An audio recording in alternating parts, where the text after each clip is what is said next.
Hey guys, it's Matt. If you're new to this channel, we like to make fun of Barack Obama about every 6 months. I've told you about this book. I've had this forever. Obama Zombies by Jason Matera. How the liberal machine brainwashed my generation. I guess this guy would be about 15 years, 12 to 15 years younger than me, I believe.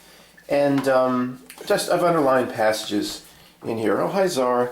We have to go through this. I mean, the ridiculous love of Obama, how a whole generation, not just of liberals, just bowed down before him. And we know his presidency, he might believe it's real. He may believe it's real. He may believe he was actually a real president. But it was the most contrived, scripted, ridiculous act in a play of all time. I mean, he was basically selected, I think, amongst other candidates. They have 3, 4, 5 candidates ready to go, almost from a very young age, slated to be president. We can discuss or debate what he knew. A lot of presidents know their role in their act. I know a lot of you push back on me, but Obama may not have.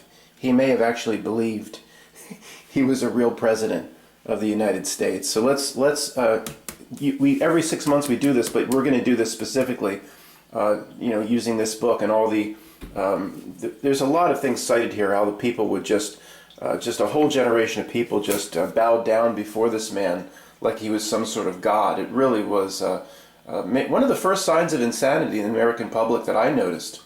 Of course, it was yesterday's comedic news headlines that got us thinking about the great man. That's Obama, once again, the little skinny Punahou from Hawaii graduate.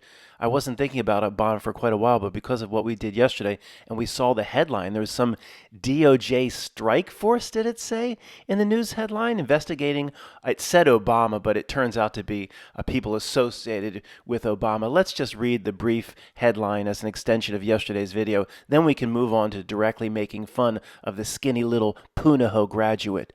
Oh, this photo, you ask? This is a great example also of even if it's real, it's fake. It's a real photo, but that man, Obama, doesn't have any idea who that is. That's just a man that they got from, I said Sudan yesterday, I apologize. It's a man they got from Kenya, and they paid him about $50 to come off the plane and pose for a few pictures. So they said, little Barack, can you stand with him? Who is this man? Doesn't matter. It'll all come together when you're president of the United States. Now just take these pictures and you get your donut. That's all it is, even if it's real. It's a real picture, but it's fake. Once again, I cite the same age as the demarcation line over and over. If you're under age 35, that's that age again, you really don't remember the Obama hoopla. You don't remember the wave of red and blue posters of hope and yes we can, and the truthers got a hold of that, and you play it backwards on the record. You take off your Led Zeppelin album, you're playing backwards, you put on Obama, it's all hail Satan. And it said, yes we can, all hail Satan. All hail Satan. All hail Satan. The truthers were saying that was all hail Satan. It might have been. He's capable of it. It was the hope and change posters, the blue and the red, all over the place. People literally, there were whole segments of the left that bowed down. We're going to get into the Obama Zombies book that bowed down before this man or whatever he was as some sort of godlike being, and he promised change and hope. And guess what happened? Nothing. The debt increased at the same trajectory. The destruction of freedoms increased at the same. Nothing happened, of course. So this actually, for a lot of people that became hardcore conservatives, eventually became truth researchers, this was, if you went through it at a certain age, was a big wake-up moment. We all believe, well, most of us believe in the system, at least for a little while. Then all this Obama hoopla, and it was just endless. This man is a great man. This man is a genius.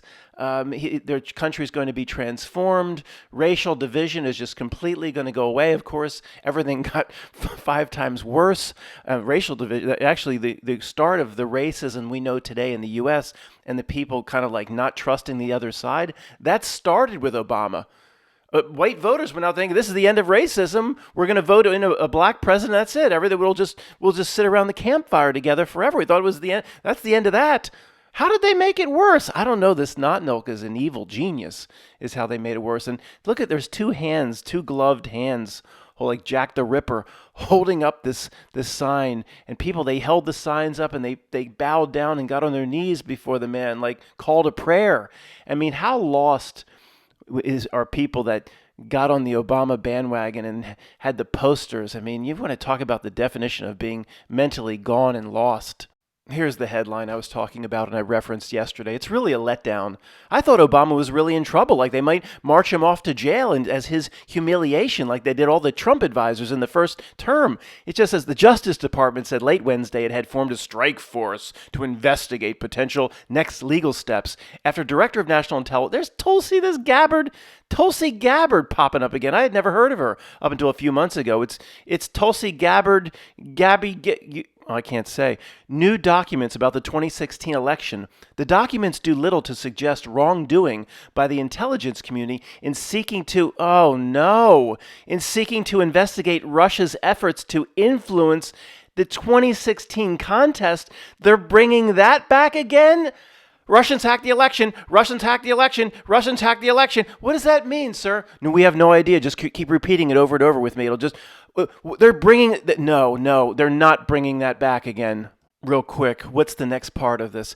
But the Trump administration officials have nonetheless said Obama officials should be held accountable, while President Trump accused the 44th president, that's Obama, of being guilty of treason in connection with the incident. There's the headlines, it's clickbait.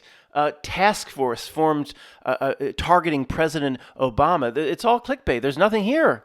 There's just literally, they're just making stuff up. There's some vague investigation into Obama officials. Oh boy, I'm sorry we wasted our time, folks. But that Christmas present I thought we were getting yesterday, where Obama would be marched off to jail with the Trump advisors from the first term, I thought, it's just wishful thinking. I thought we might be getting something like that. I'm sorry.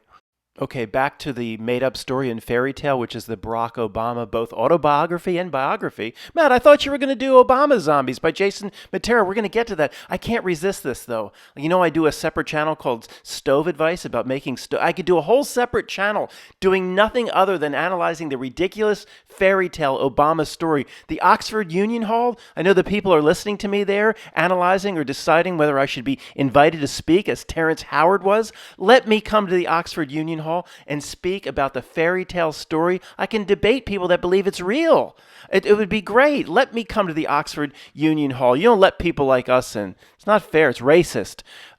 This is little Barack with his mother, Stanley. His mother's name was Stanley. That's correct. And the little baby, I have no idea. The baby that got off the street or something, I have no idea who the little baby is. That's Lolo Soetoro on the left. See, after Obama spent all that time with his father, Frank Marshall Davis, in Hawaii, Stanley fell in love with Lolo. I guess Lolo was attending classes at the University of Hawaii. And then they moved to Jakarta, Indonesia, where we're told Obama integrated with the Indonesian locals. Not that he went to CAS, the private school for Indonesian and Dutch royalty. No, that didn't happen. You'd have to be a conspiracy person. We were told he went into the Jakarta school system, like the regular public schools, Matt, like the regular high school. Yeah. Well, see, since Obama's proven he doesn't speak one word of Indonesian, he can't even order fast food in Indonesian. How did he get through the classes? We could do this all day. There's nothing more I enjoy than doing what we're doing right now. How did he get through the classes if he didn't speak one word? In the regular Indonesian school system, where there's like stray cats and trash all over the place, they have special tutors that can speak to him in English? No, he'd be sitting in the back of the class. Somebody would be like, give me your tots. In Indonesia, give me your tots. He wouldn't know what they were talking about. Then he'd smash the tots against his leg like Napoleon Dynamite. He would get an F in every class. See, because he doesn't speak the language. See how that works? Obama, it's like Mr. Flanagan in Cocktails and Dreams. No, that was the name of the business he was trying. It was called what's the damn name with Tom Cruise? Who's the bartender? It's just called Cocktails and Dreams was the business he was trying to come up to. Mr. Flanagan F. Mr. Obama F. every paper would be in English, so you get an F. So with all these Fs in the Indonesian school system, I could do Oxford Union Hall. Please invite me. With all these Fs, F, Obama F, a letter to Lolo Soetoro, F to Stanley Ann Dunham. Stanley's the mother's first name. I can't explain it either. He then got into a very prestigious Occidental college. Oh, how's that? With a bunch of F's from the Indonesian school, did he get a good referral or something that said, well, this little boy here didn't speak any of our language, and we got straight F's, but can you accept him into Occidental? That was then his gateway to Columbia and then Harvard Law. Yeah, if you think he was chosen for the presidency, at least one of a few candidates where then maybe they can make a final decision instead of Obama, they'd go with this other. They have people lined up, of course. If you think that, you're just one of those people. Let me start with the very first page, which is the introduction and a quote from an Obama zombie. I seriously think I had an emotional seizure or something. My whole body seized up. I couldn't breathe. It's like I really mattered. I picked the president. Sarah Blank, student and Obama zombie, said that. What is an Obama zombie, it says here? Glad you asked. Rewind to the night of the 2008 election. Obama's victory wasn't just political. To many young people, it wrought salvation. Supporting Barack during the election was one thing, but him defeating John McCain? Oh, gracious God! After Obama was pronounced the victor, throngs of students at Maine's Bowdoin College huddled in a circle. Some hands were held, others were raised to the sky, from whence dear leader descended, as they collectively wept, bowed their heads, and sang Amazing Grace. We were the wretches, they said. We were the wretches once blind and lost, until Barack Hussein Obama opened our eyes with his outstretched rod touching the land. How sweet the sound indeed. As one hippie on campus extorted, it's definitely the most spiritual experience I've had in a while. Meeting Ozzy Osbourne in the flesh was her previous one. That's interesting, Ozzy Osbourne. That's this week's news. Matt, people have asked me, Matt, David Bowie Island for Ozzy Osbourne? No, some people that have done hardcore drugs their whole life, just pass. I don't think it's David Bowie Island for him. But I'm tired of that fraud, Ozzy Osbourne. Good riddance. Let me interject something very quickly before I read a few more passages. Somebody under a certain age may be saying, that didn't happen, Matt. This is an exaggeration. Nobody sang Amazing Grace when Obama was elected and held hands and cried and pointed to the sky. No, it really happened, folks. Remember, Obama was 2008, 2 terms, 2016, then Trump's first term, then Biden, then Trump again. People on the left, they literally thought there was some sort of godlike savior that had come to save. Yes, we can, all hail. No, yes, we can, hope and change. They literally thought the world was going to change and the whole world would be affected. All the great things happening in the United States because of the Obama election would be copied and the rest of the world would be swept up and it would be a new era for humanity. They believe this. This is real. If this is just some made up accounts, I wouldn't be reading it. Now, it's selective. It wasn't like every university student was crying. Of course not. But these accounts are real. There were certain groups on the left that actually did these things and believed that there was some sort of savior that was coming. I am not in any way kidding. Continuing, in what can only be described as an orgasm, one Florida female student proclaimed, "It's probably the most excited I've ever been in my entire life. I seriously think I had an emotional seizure or something. My whole body seized up. I couldn't breathe. It's like I really mattered. I picked the president. That was me. I think I'm in love with America right now." Outside the White House, legions of young people organized an impromptu rally through text messaging and word of mouth. By the time it concluded, they all needed new underwear. That's pushing it a bit. One young lady holding an Obama balloon proclaimed that Barack Hussein Obama was going to bring peace to everybody in the world. This is real, folks. They believed this was coming. Cars honked. Partiers climbed street lamps. There was dancing, whooping, and hollering. Even conga drums made it into the scene. The commotion had the flavor of New Year's Eve. The alcohol and mindless speeches were on full display. "I'm drinking change," one person yelled when prompted to disclose her choice of adult beverage. "We got the key now," a dude mawkishly shouted. "After party in the Oval Office. Open it up." The chants and musical odes were aplenty. Students from George Mason University, that's one of the liberal bastions of the world, bunch of zombies in that place, led the crowd to this ditty. Barack Obama, mighty Obama, everywhere we go, people want to know who is our president, so we tell them, only to be interrupted by, whose house? Our house, which was interrupted by, na na na na, hey, goodbye, George W. Bush. Nah, nah, nah. One of the GMU organizers even gave a shout out to Obama's manhood. Well, that's funny, Matt's interjecting. Everybody knows the roles were reversed. Michelle, or as many of you would say, you know what, the male version was played by the, you could say, first husband. And it was a reversal of roles. It was the usual, the dichotomy and the duality between Barack and his, needed to show up even in the presidency. The duality of this place needed to show up even in the presidency. I mean, anybody that believes this is a real world is really out to lunch. This part here talks about a YouTube video that I've talked about many times over the years and probably even shown on this channel, but when I could show it. If you want to see just how creepy the Obama zombie cult has become, oh, by the way, guys, this was written 15 years ago, just a few years into the Obama administration. If that YouTube video is still here, the YouTube video, it's called Obama Military Youth Brigade March Information, pledging fealty to any man is, well, scary. But this takes it to a whole new level. Around 10 young men enter a room, bopping back and forth while chanting Alpha, Omega, Alpha, Omega, Alpha, Omega, one after the other. These clueless runts talk about how Obama inspires them to be next, doing the next this or to become the next that. Oh yeah, I remember this video very well.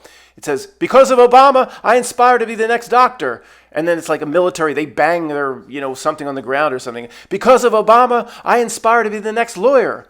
Because of Obama, I inspire to be the next chef, says the fat kid, of course, it says here. The pledges were all there to be firemen, engineers, mechanics, you name it. They then turn and face each other chanting, yes, we can. Yeah, it was something to see, folks. And to a lot of white people, it was quite scary. Continuing to read, and churn out the Obama zombies they did. When Obama appeared before Super Tuesday outside the MTV studio, 18-year-old Michael Madison confessed his bromance with Barack Hussein Obama. I'm a straight man completely, but I'm in love with Barack Obama, he said. In 2004, I heard him give a speech at the Democratic National Convention. I fell in love, and I've been in love ever since. Guys, let me just interject. This, if you remember, if you're old enough, the ridiculousness around the Obama speech at the Democratic National Convention. No one had ever heard of Barack Obama. He was not even a senator, a U.S. senator. He was just a state senator, a state congressman for Illinois, and they hyped it up. There's going to be a keynote speaker, and it's a young upcoming person in the Democrat Party, and everybody's going to watch it. They talked it up, and who? Barack Obama. No one had ever heard of him. And then he gave the speech, and many more people than normal would have tuned in for this keynote speech at the. I guess was he giving the speech for Al Gore? Was it? I guess. But right after the speech, the talking point or the mantra that was given by the Ministry of Information to all the news outlets like the AP and the Thomson Reuters or CNN, whatever existed at the time, it was such an incredible speech that this person could be the president, not the next president. This person could be president someday. It went, quote, viral the next morning. I remember hearing it all over the place that week. Did you hear this person, Barack Obama, this young and upcoming politician? He could be president someday. It was absolutely nothing more, looking back on it, than the planting of the seed that, yeah, this person is selected to be president someday. Planting the seed. So when it came true, it was just normal. People remembered that, he really made a name for himself at the Democrat National Convention. I don't say Democratic. That's just ridiculous to me. It's the Democrat Party. It's not the Democratic Party. Anyway, whatever. It doesn't matter. So what did he really do? He simply walked up to a stage and he read from a teleprompter, and that now he's qualified to probably become president someday. With the next morning, hundreds of thousands of people in the streets, millions probably mentioning it at some point during the day around the water cooler, that they're saying he could be president someday. Did you see how great the speech was? All he did was read scrolling words with a little inflection. You give me that speech, I'd have to practice it for 45 minutes. What are you going to say? This Matt McKinley could be president someday? No, because I'm just let's wind that back a bit. Ridiculous. Absolute. President for what? Why? Because he could read a speech from a scrolling teleprompter? What are his qualifications? It just, the country, guys, looking back, I was a zombie back then. I was a zombie back when this is not 2008, the election, guys. This was when he gave the keynote speech for, I guess, Al Gore. I believed in every bit of the 7-Eleven job application story. People were saying this young and upcoming person could be president someday. And of course, it made perfect sense to me. I didn't stop for a second with discernment and say, why? Because he read it from a teleprompter? I don't know. I mean, it's fascinating whenever I can try to remember what my mindset was back then when I was completely on the ship of fools. And most of us here were. I mean, nobody was born with it, but only a few of us had discernment when we were in our teens and early 20s. Let's look at this account here. As the guy drew back his hand, I asked him, "You shook his hand. You shook Obama's hand, didn't you?" And happily the guy said, "Yes, I shook Obama's hand." And then that guy said, "Give me some of that." And the guy shook my hand with the same hand that he had just clasped with Barack's. A woman friend of mine who was standing next to me saw the two guys shake hands. I turned to her and said, "Hey, the guy just shook hands with Barack." To which she responded, "Hey, give it up." We then shook hands. This chain of handshakes went on for about 5 or 6 more persons because people wanted to touch the hand that had touched another hand, that had touched another hand, that touched another hand, that originally touched Obama's hand, that had touched Michelle. I felt something, I just inserted that. I felt some solidarity with the stranger, consummated by a handshake and signifying some unspoken agreement, presumably about Barack Obama and his core message of unity.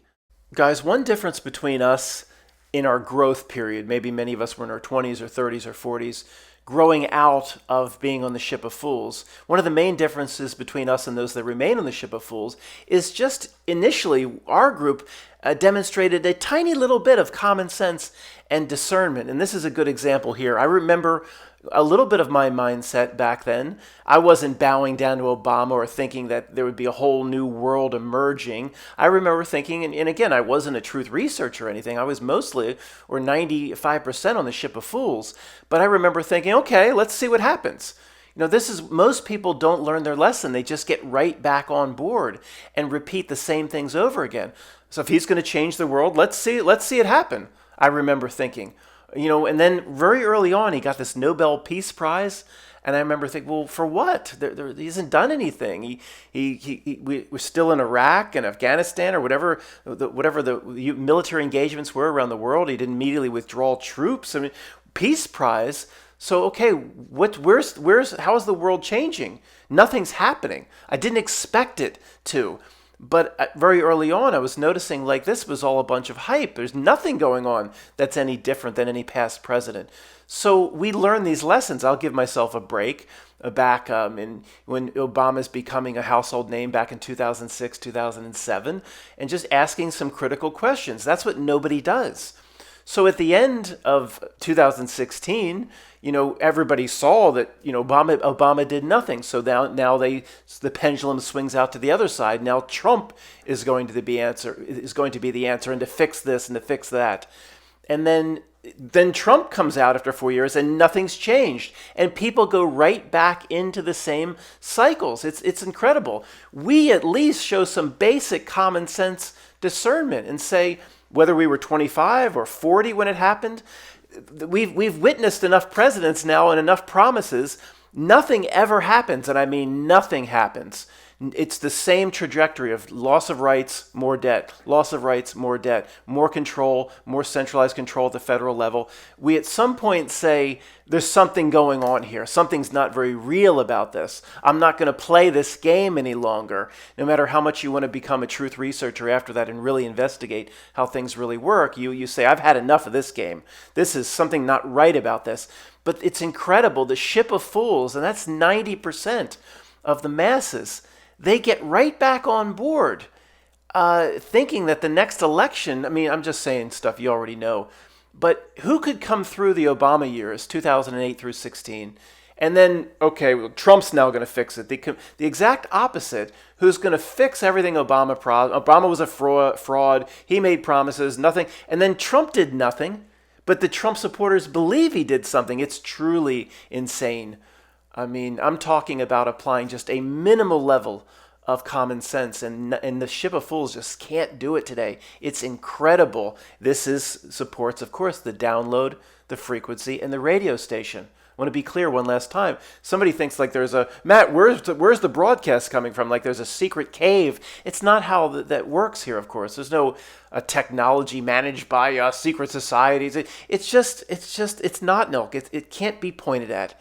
There is no final boss level. There's no technology that's in a cave somewhere. It's just the frequency of a reality that marches along, and the reality itself, at least the dark side, which is integrated with reality, is out to fool people until they spiritually wake up.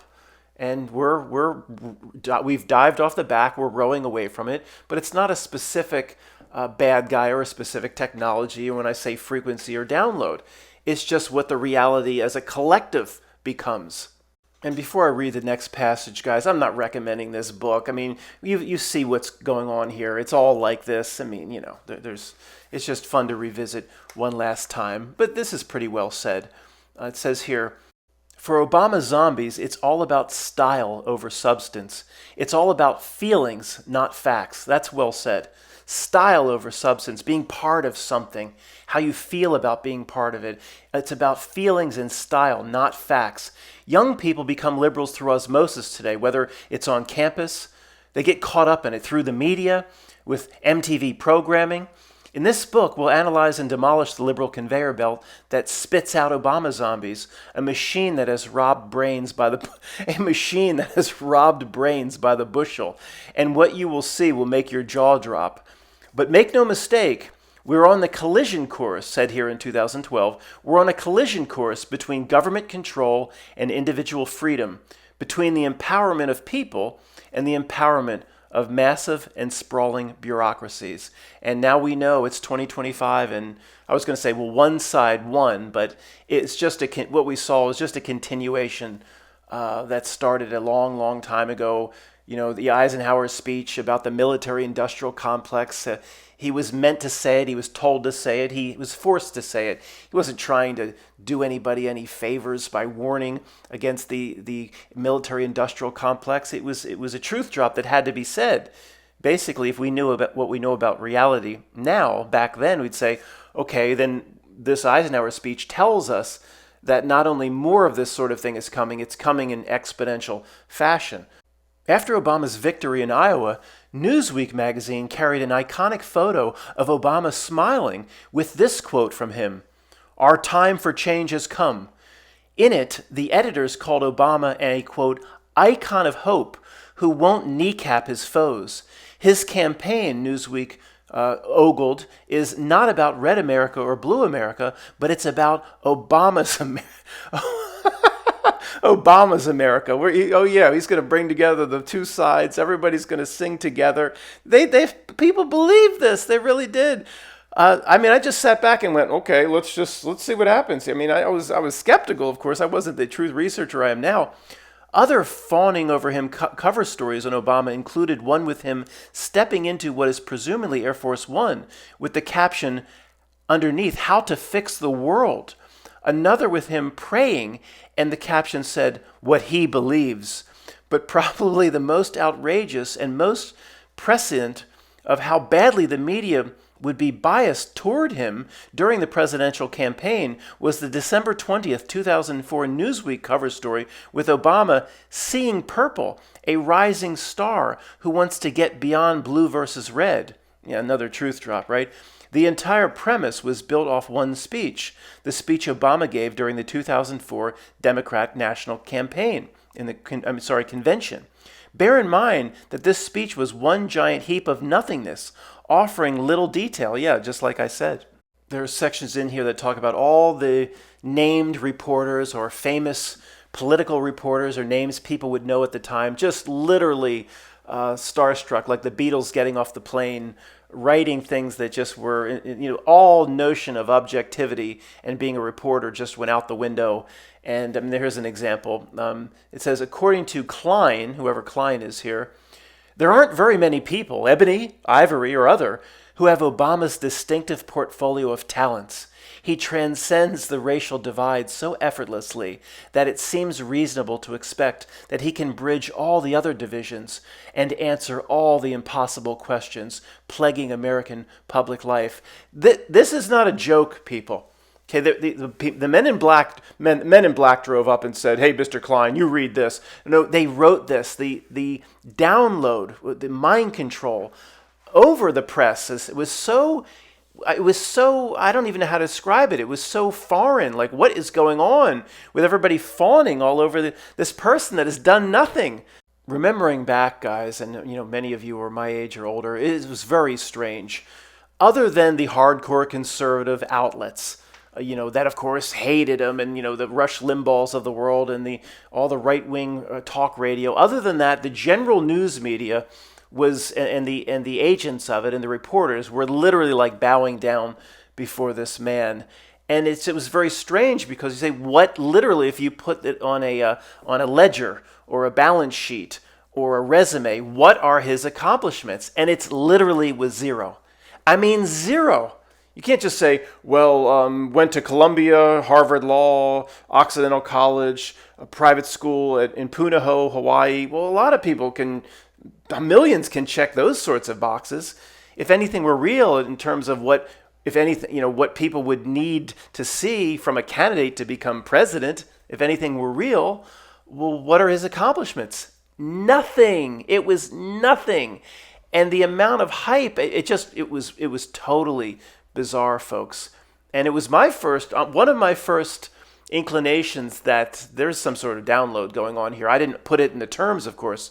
I put it in today, but it was extremely strange. And my attitude again was like, okay, well, let's just see what happens. Probably nothing will happen. And when nothing happens, at the end of the term, people will millions and tens of millions will need to wake up and say, I fell for all this. Nothing happened, so I'm done with politics, or I'll never get excited about a president again. I'm just saying many would dive off the ship of fools. They're not going to become truth researchers like us, but they'd say, I've had enough of this. I'm not going to engage in this the way I did before. But what happened is when Obama was finished, and he literally did nothing but create more racism, more division between those on the right and on the left, and in Afghanistan, Iraq, all the wars continued, and the military-industrial complex got larger. You'd say, well, people have to wake up to this now, and that's what was so scary in terms of what we talk about the download. They didn't. They invested in it even harder in hating Trump. And they would actually believe that Obama did accomplish a tremendous amount. And they would say, if they can't point to anything, they would say, well, you know how bad it would have been if Obama wasn't in there for those 8 years? You know how bad it would be right now if there was a conservative? It's so insane, folks, you almost can't even talk about it. There's people in my family that, at the end of the Trump first term, you say, well, we've just demonstrated nothing happened. The debt went up the same way as you could put anybody in there. The president has no power. All the foreign wars in Syria now, and what did Trump do for you? Like, why are you excited about Trump? What did he do? And you'd think, well, they have to say nothing because he didn't do anything. There's nothing you could point to as an accomplishment. But they think somehow, some sort of strange download, they think there are accomplishments. Well, he did this and that, and what they're rattling off is, I mean, I'm not going to use any specifics. I've had these conversations with people. There's no basis to what they're even saying. It's like it's all made up. It's totally insane, but we all know this. I cry on your shoulder, you cry on mine. All right, guys, there's no reason to keep reading those accounts from the book. I just want to stress to you, they're very real. It's hard to imagine people just breaking down crying, and they're very real. Wasn't, all over the place, but the accounts in that book are real, and those over a certain age, we witnessed it. And when people went through it, and then they came out the other side, instead of saying, well, wait a second, I was fooled, I was duped, I'll never get invested in it again. There's something wrong with the process. The process isn't as real as they say. 99% came out of it on the other side, just ready to go right back into it and repeat the same wash and repeat, rinse cycle. Repents all over again. Maybe there is some sort of use for this AI that's invading everything now. Here it says Barack Obama, the comic book biography. But I'm not sure, but this is likely not making fun of him or saying the backstory is complete bullshit as we would. It's probably just putting the rise of fame of the great man in comic book format. I mean, that's probably what this is doing.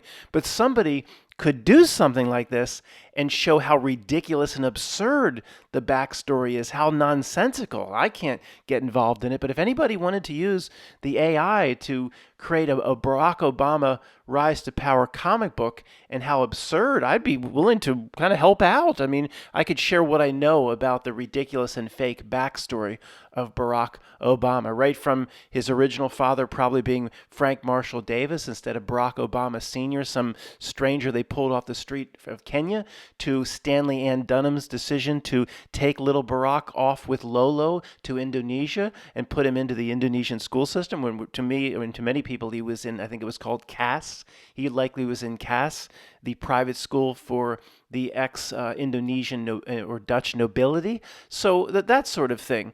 If anybody, but it would be a huge endeavor. I just, and I could, couldn't spend a lot of time helping, but I would really love to see someday the Barack Obama comic book that tells the real fake story. That's one that I'd read.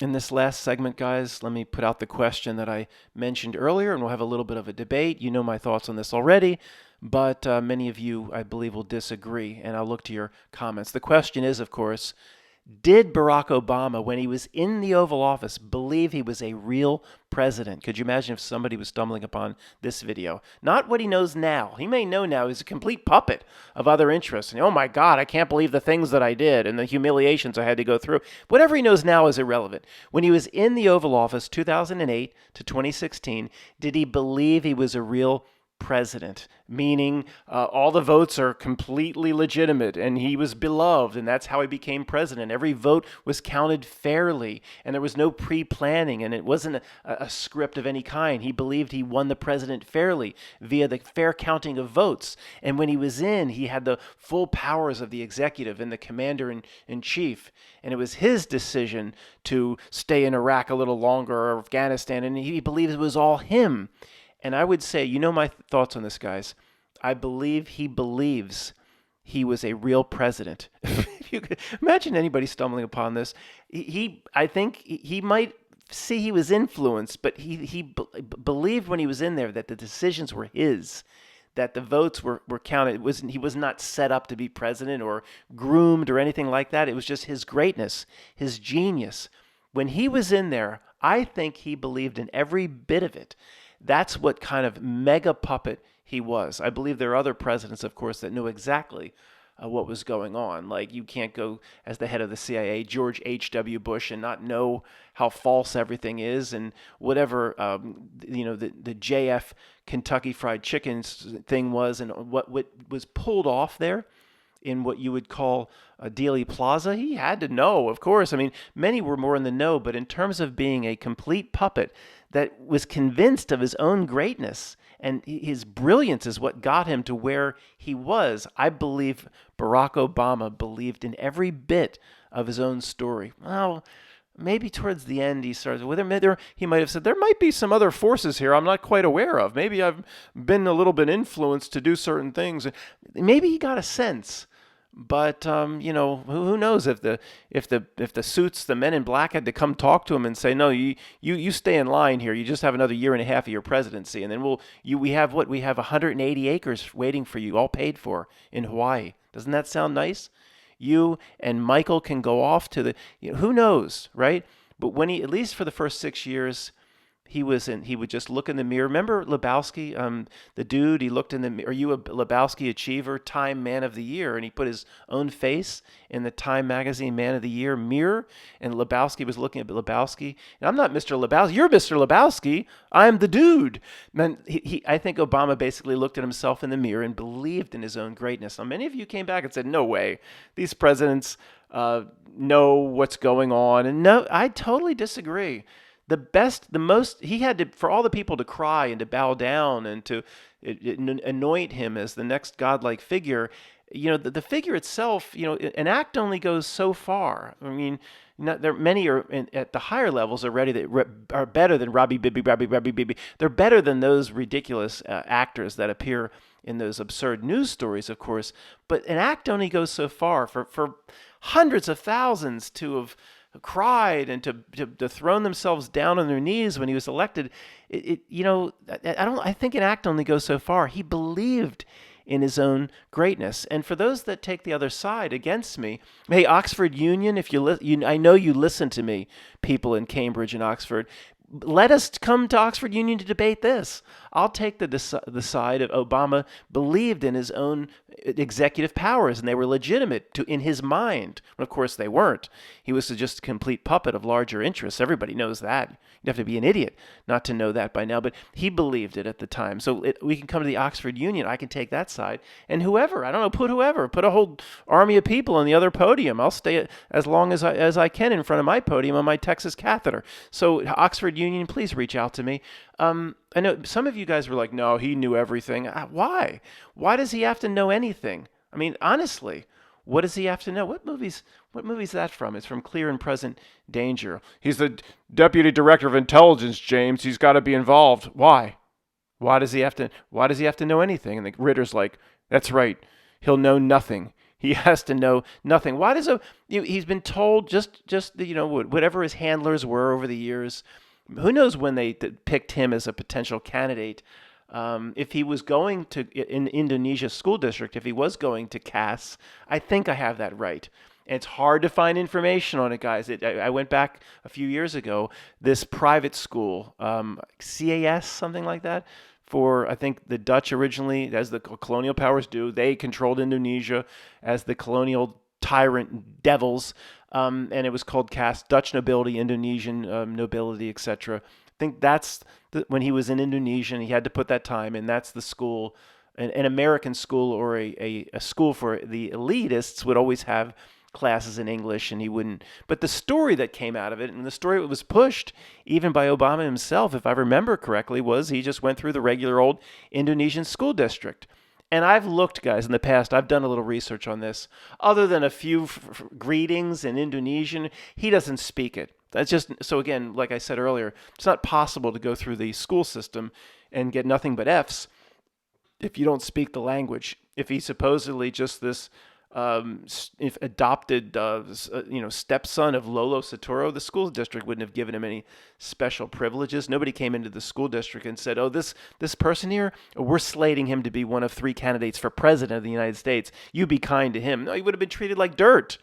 He would have been treated horribly. He would have all Fs. And then he would have, again, in the back, when he had his tater tots shoved in his jeans, some bully would have smashed his tots like Napoleon Dynamite.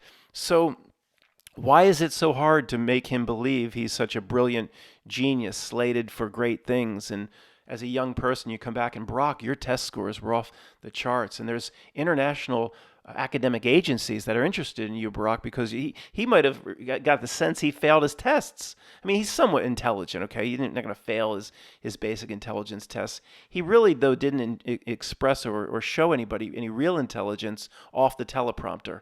which is an oxymoron. You can't really express intelligence on the teleprompter. But when you got him off the teleprompter, he stuttered a lot, actually. It was like, he couldn't really speak fluently and eloquently off the teleprompter. He was great on the teleprompter, but only compared to how bad other presidents were. He really wasn't even that great on the teleprompter in a canned speech. It was comparing to what? Jimmy Carter and Nixon? Compared to these morons and Bill Clinton. Did you ever smoke pot? What if I could? I mean, these morons that came before, he looked great compared to them, but even on the teleprompter, he wasn't that great. So he's told his whole life he's a genius.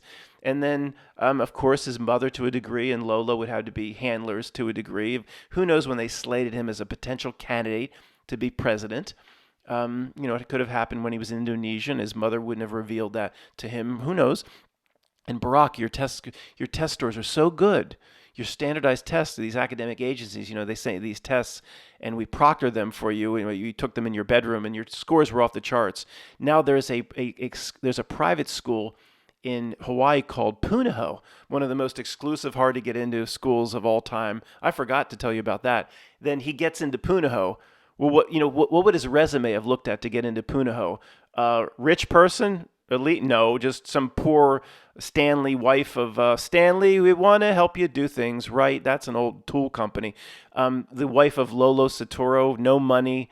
All F's in the Indonesian school district. There's no resume in the world that would have his resume would have been thrown out by Punahou or made into a paperweight or something. He wouldn't have got in this elite school for genius kids of the rich of Hawaii. Well, they would say, Barack, you've been accepted to Punahou, and because you passed your tests so well, and just to get little Barack to believe in himself, there's no tuition for us. And we're going back to live under some sort of scholarship in Hawaii, and it's all free. And you're slated as one of the top academic minds for your grade and your age. And he goes into Punahou, and he's smart. He does very well, of course. And then just the same thing. You just keep, hey, Occidental College, is very interested in you, and that can be Barack. That's a jumping ground to the Ivy League.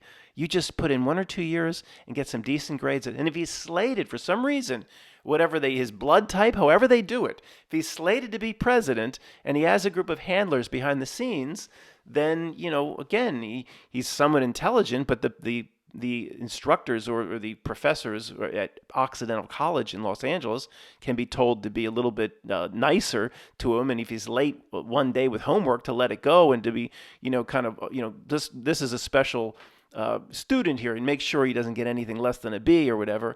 But he wouldn't, again, if it's all not Nelk handlers, he could have got straight F's in Occidental, and those not Nelk handlers, somebody would say to me, Matt, you don't think they could make one call to Columbia and get him in? Well, yeah, of course. Columbia is the not Nelk.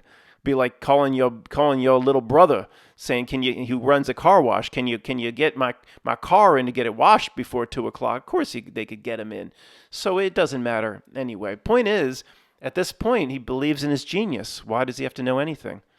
And then he's under the tutelage of racial agitators in the Chicago area, a community organizer / agitator. And then, of course, somebody comes to him and says, Barack, you're just the type we need to run for state senate. And he believes in his own genius. And there's a woodpecker that's been pecking on the side of my house for the last 5 minutes. I've been doing this, and I just don't want to stop. But I guess when you already have 100 holes, what's the difference? Okay. It's kind of distracting. And usually just run out and scream and yell at them, and then they're downy woodpeckers, and they fly away. If it was a red-bellied or whatever they're called, with a little red spot on the head, they rip your house apart. These downies don't do much damage. Sorry. Then why does he have to know anything? He's then state senator. He's told how great he is. Every bill that he puts forth, of which he didn't do much of anything, passes. Then Barack, we need, and then you bring the race in. We need an African American or black to represent Illinois, and you're perfect. And these powerful people are behind you, Barack. You'll win pretty easily. And that cronyism of, he doesn't have to believe it's all him, and the cronyism of being a state senator, he would accept that. And the powerful interests and corporate interests in Illinois really are behind you, Barack. And we'll have to do a few favors for them, but that's okay. He'd believe in his own genius, even though it's a little fixed. He would see that. But then the speech, and every newspaper in the country after his speech saying how wonderful he is. He believes in his own genius. Why would he have to know anything about how the system really works? Is anybody going to take that argument against me? And forget the comment. Let's take it to the Oxford Union Hall. Come, somebody hasn't set up some forum. I don't. Maybe not. And would never allow it. Somebody that really knew what they're doing. Some online forum that would have 10,000 people tuning in to call it conspiracy debates or debates. Taking the podium that Barack Obama believed he was a real president is Matt McKinley. Yay! And taking the podium against him is an army of trolls, or I don't know who would, or no, in this case, liberals other types of truthers. Sorry, the liberals would believe but this wouldn't be a discussion topic for anybody outside of our little circles, because either way we see that he was a puppet president. But did he believe in what he was doing? Many of you would say no. We could do online debates with. I don't know why somebody hasn't. If there's a way to do this outside the system, it would be awfully tough to do. But maybe, that's the only future of truth. Wouldn't it be great to tune in on a Friday night?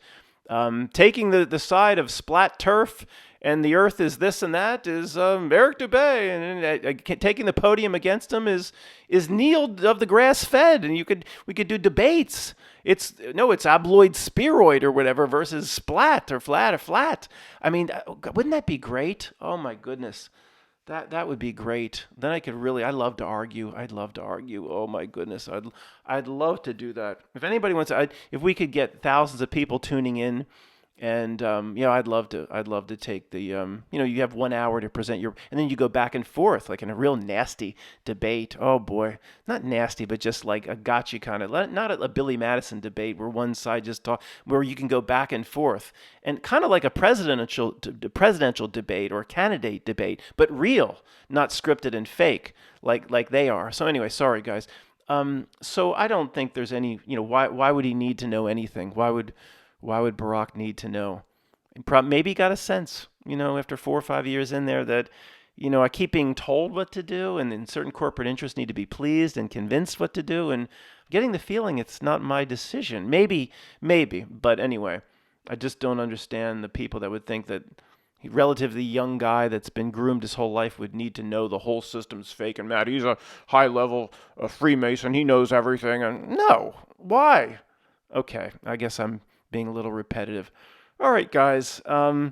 If anybody wants to put together that $150,000 platform where truthers and conspiracy people can debate and argue with one another, I'm there.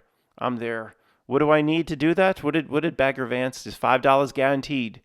What do you? And Matt Damon said the winner of the Crew Island tournament gets $10,000. The caddy's 10%. That's $1,000. You don't want $1,000. So you already said you're not going to play. So $5 guaranteed sounds pretty good to me right here. The first debate, I want $5 guaranteed. $5 to debate. That's all to help you. If the YouTube, whatever. Maybe I'm rambling a little, but that would be great. That would be great. And if the topics were too controversial, it would be a shame for somebody to invest $150,000 in infrastructure. And then it would go for a few months and Not Milk would shut it down. Say these topics they're talking about the fabric of fake systems and how they're exposing reality, and how even no matter what side of the debate you take, and talking about splat turf. And if too many people got interested in it, of course, maybe that's why nobody's ever pursued it. The Not Milk would just come in and shut it down and say, this is, we can't have too many people listening to this. Anyway, sorry guys. I could do a whole, I do the Stove Advice channel. Every day I could talk about Barack Obama. It's so ridiculous to me. It's so funny. It's so absurd.